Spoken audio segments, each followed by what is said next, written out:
Di dunia ini, ada yang lebih mematikan daripada bom nuklir. Ini disebut antimateri. Ia menjadi partikel termahal di dunia. Tanpa kita sadari, kebanyakan segala sesuatu yang ada di dunia ini berpasang-pasangan, seperti siang dan malam, atas dan bawah, positif dan negatif, ada tambah dan juga kurang, langit dan bumi, tanpa terkecuali materi.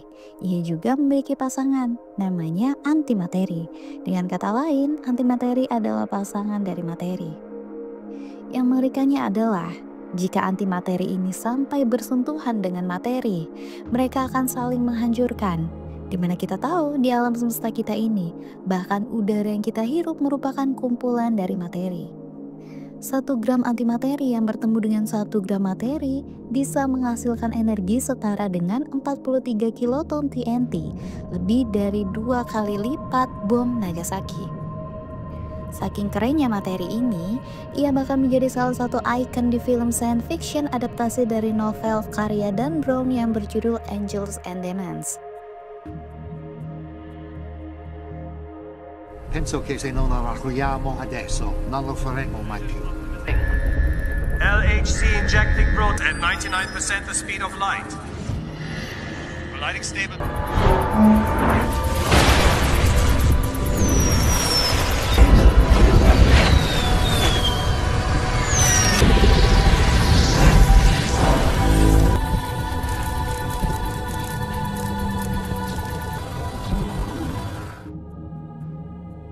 Tak hanya itu, antimateri ini juga berkaitan dengan pandangan beberapa ilmuwan yang mengatakan bahwa alam semesta ini berasal dari ketiadaan, serta jawaban dari proses awal evolusi alam semesta. Apa sebenarnya antimateri itu? Mari kita bedah semuanya di ensiklopedia halaman tengah, ilmu pengetahuan yang tidak terbatas pada bahasa dan akal.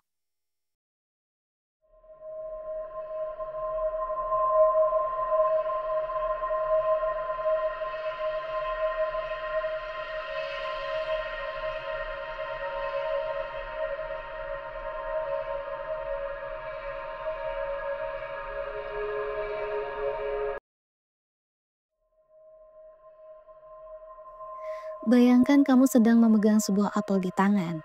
Apel itu terasa padat, memiliki bentuk, berat, dan mengisi ruang. Nah, apel itu adalah contoh sederhana dari materi, segala sesuatu yang memiliki massa dan menempati ruang. Tapi tunggu dulu, tidak hanya benda-benda besar seperti apel atau meja yang disebut materi. Udara yang kamu hirup, air yang mengalir, bahkan dirimu sendiri, semuanya adalah materi. Jadi, materi adalah bahan dasar dari semua yang ada di sekitarmu, termasuk tubuh kamu sendiri. Coba bayangkan di dunia ini seperti sebuah puzzle besar, dan potongan puzzle itu adalah partikel-partikel kecil yang disebut dengan atom. Atom-atom ini adalah bagian terkecil dari materi yang masih memiliki sifat benda itu sendiri. Kalau kamu membagi apel tadi menjadi bagian yang sangat kecil, kamu akan sampai pada atom-atom pembentuknya. Materi terdiri dari partikel-partikel kecil yang disebut proton, neutron, dan elektron. Lalu apa antimateri? Antimateri adalah jenis materi yang terdiri dari partikel-partikel yang memiliki sifat berlawanan dengan partikel materi biasa.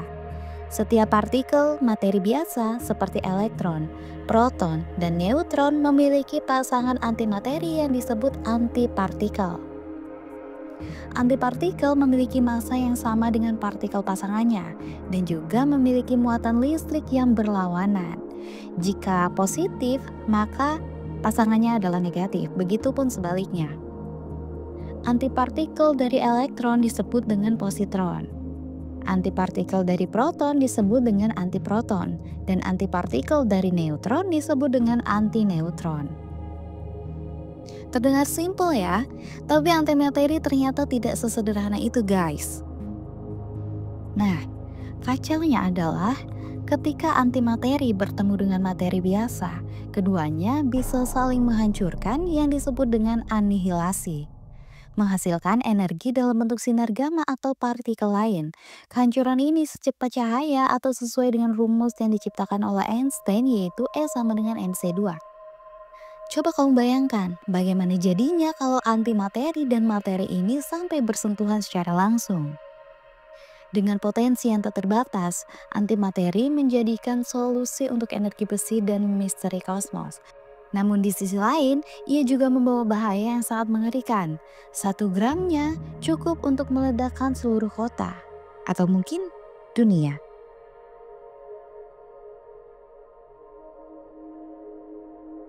Siapakah yang menemukan antimateri ini? Pada tahun 1928, seorang fisikawan muda bernama Paul Dirac tengah duduk di meja kerjanya yang dipenuhi catatan dan persamaan kompleks.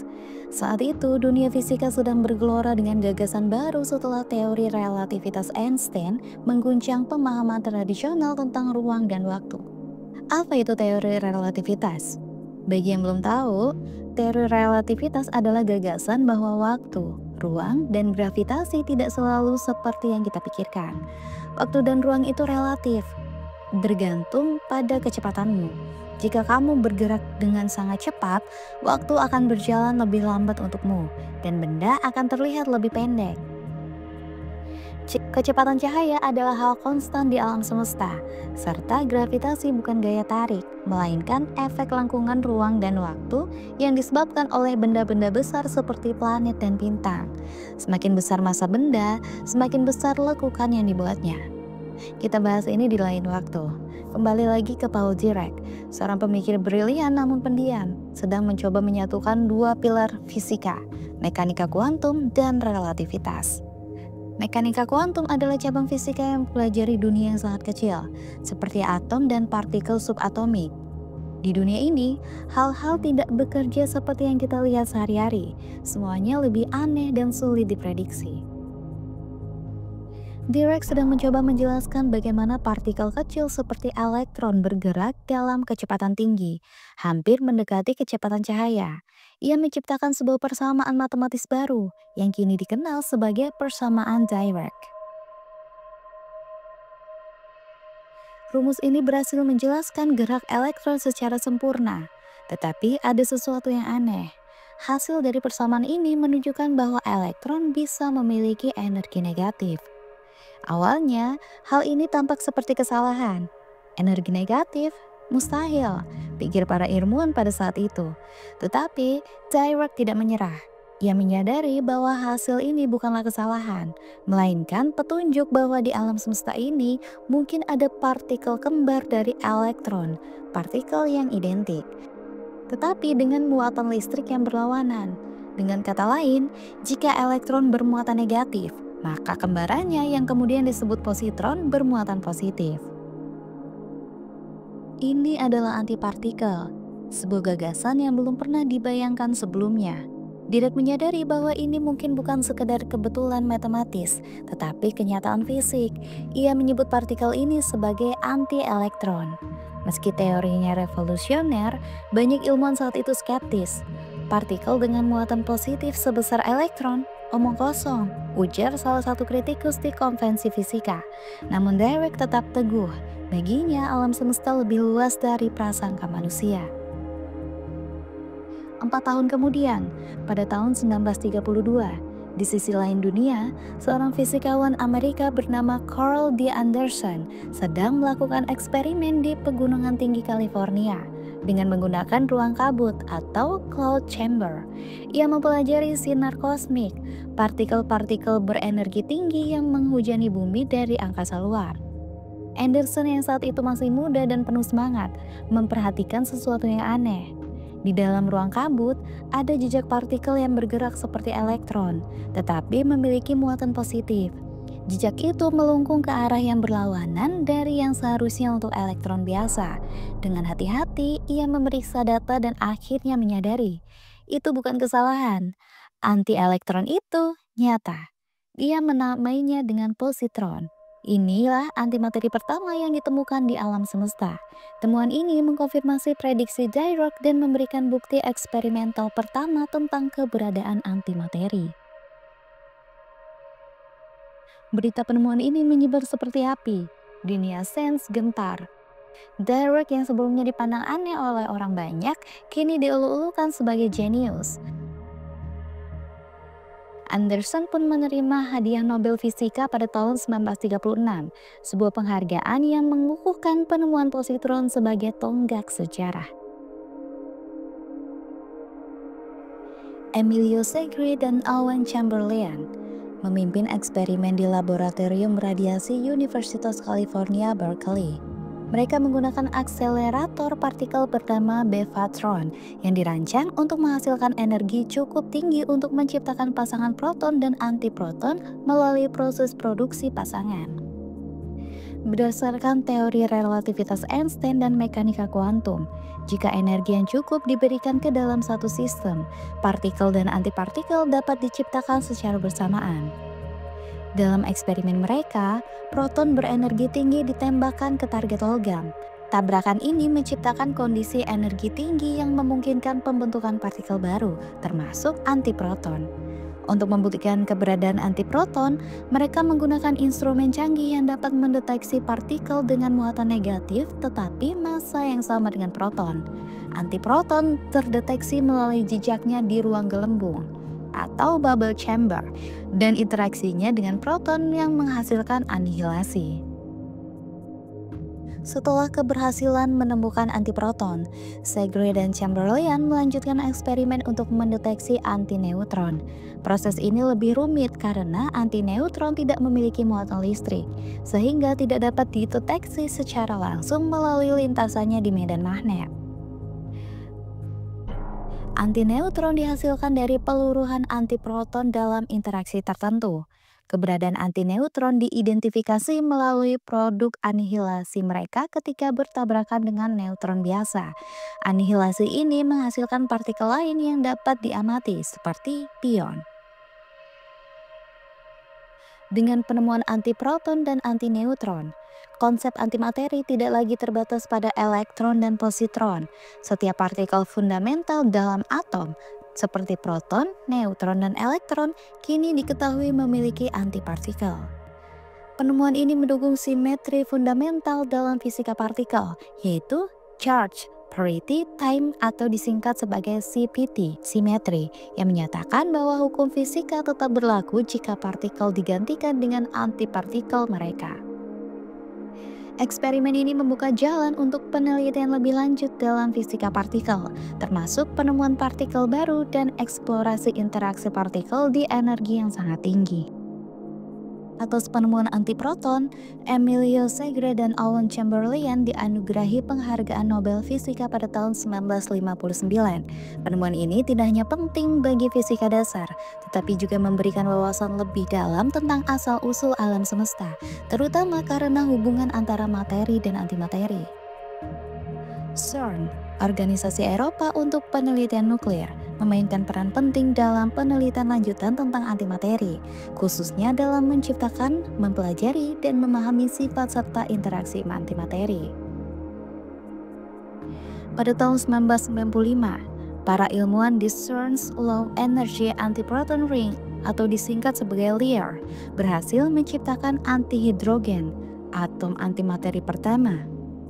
Setelah produksi antihidrogen, tantangan utama adalah menstabilkannya. Materi dan antimateri akan saling melenyapkan jika bersentuhan, sehingga diperlukan metode untuk menjebak antimateri dalam kondisi terkendali. CERN kemudian mengembangkan perangkat seperti penjebak Penning, menggunakan medan listrik dan magnet untuk menjaga antiproton dan positron tetap terisolasi. Penjebak magnetik digunakan untuk mengisolasi antihidrogen dalam kondisi bebas dari kontak dengan materi. Eksperimen ini dilakukan di fasilitas seperti antiproton decelerator yang mulai beroperasi pada tahun 2000. CERN telah memanfaatkan antimateri untuk menguji hukum dasar fisika, termasuk simetri, CVT, dan interaksi gravitasi dengan antimateri.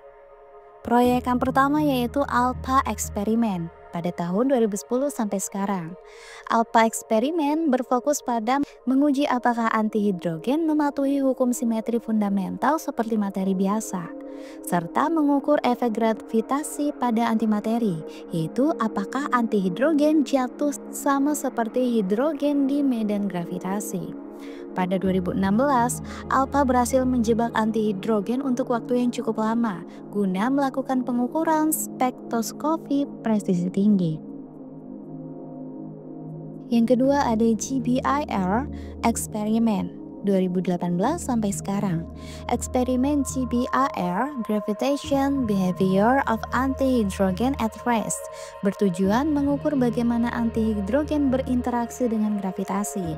Eksperimen ini ingin menjawab apakah antimateri merespon gravitasi sama seperti materi biasa.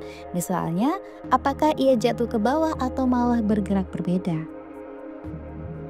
Pada 2011, CERN melaporkan keberhasilan menjebak 300 atom antihidrogen untuk waktu yang lebih lama, hingga 15 menit.